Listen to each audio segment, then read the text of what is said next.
consider myself to be a pretty big Sonic fan, and I have played my share of good and bad games in the series.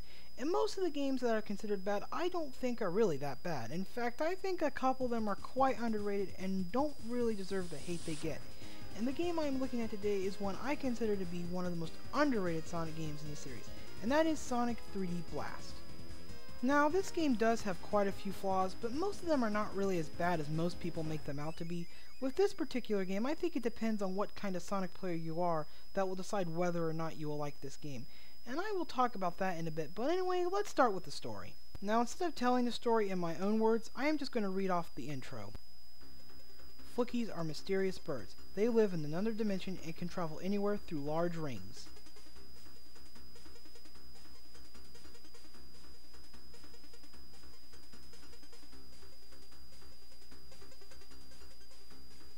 Robotnik learns about the Flickies. I will change the Flickies into robots and have them search for the Chaos Emeralds for me. Using the infinite power of the Emeralds, I can conquer the world!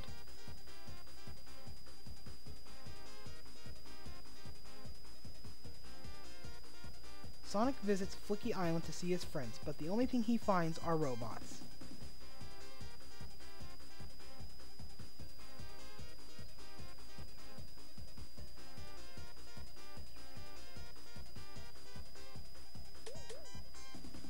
Robotnik made my friends like this. I must save them. Robotnik must be stopped. Sonic starts to defeat the enemies in order to rescue the Flickies who are trapped inside.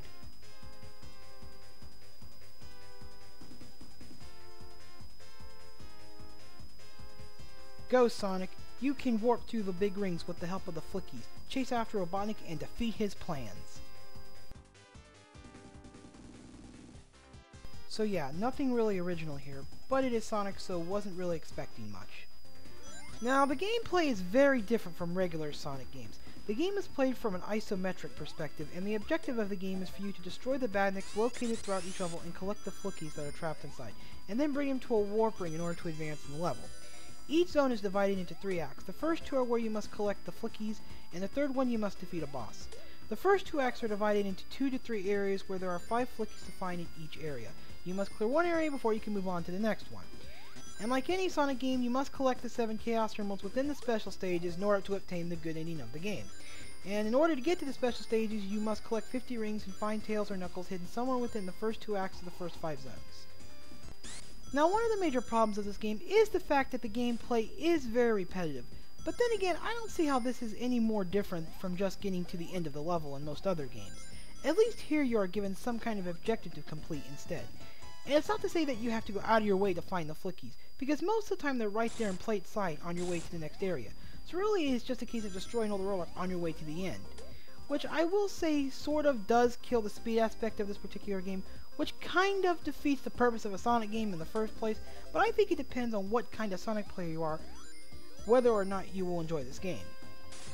Now, if you are the kind of Sonic player who likes to race through levels as fast as possible, I can understand you not liking this game. But if you're the kind of Sonic player like me who likes to take it slow and explore the levels, collect tons of rings, and destroy tons of robots, then I could say you might like this game, because I think this is a Sonic game that's more about exploration than about speed, which really isn't a bad thing depending on what kind of Sonic player you are, if you get my point.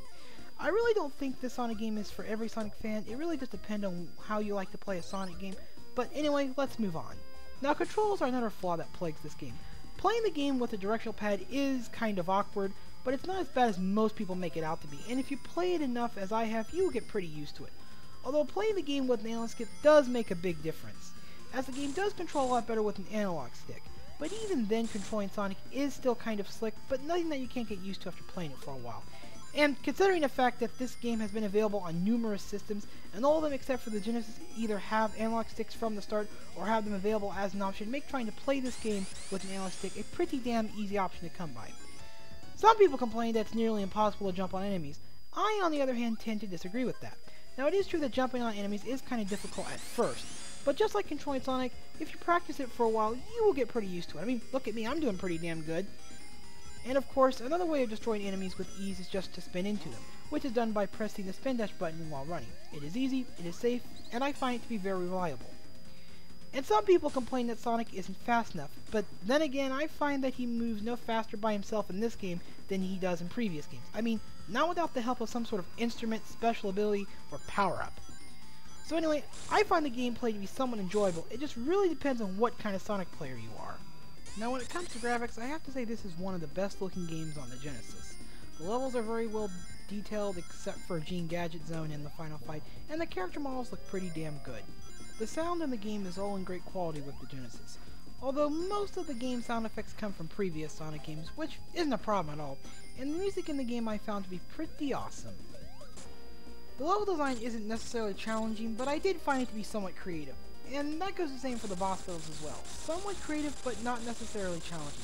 The real joke in the design is the special stages, which are pathetically easy. The special stages are very similar to the ones found in Sonic 2.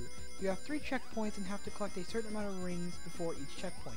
The problem with this is that the amount of rings you have to get for each checkpoint is always the fucking same. It's always first 50, then next it is 100, and then last it is 150. And considering how easy it is to get lots of rings and not lose them, it is possible to get the amount of rings you need for your next checkpoint before you finish the one you're currently on. So that right there is bullshit! When it comes to presentation, the only thing I have to talk about is the frame rate. The game runs at a very stable 30 frames per second without dropping at any point, so really that's all I gotta say about that. The game runs pretty well. So that pretty much wraps up my review of Sonic 3D Blast. Like I said, this game is not for everyone who's a fan of the Sonic series. If you're the kind of Sonic fan who likes to play games for speed, then I recommend avoiding this one. But if you're the kind of Sonic fan who likes to explore, you might want to check this one out. I do think you might like it. I do find this game to be accessible, underrated, and I do recommend it for those kind of people. Anyway, that's all I gotta say. This is AC, signing off.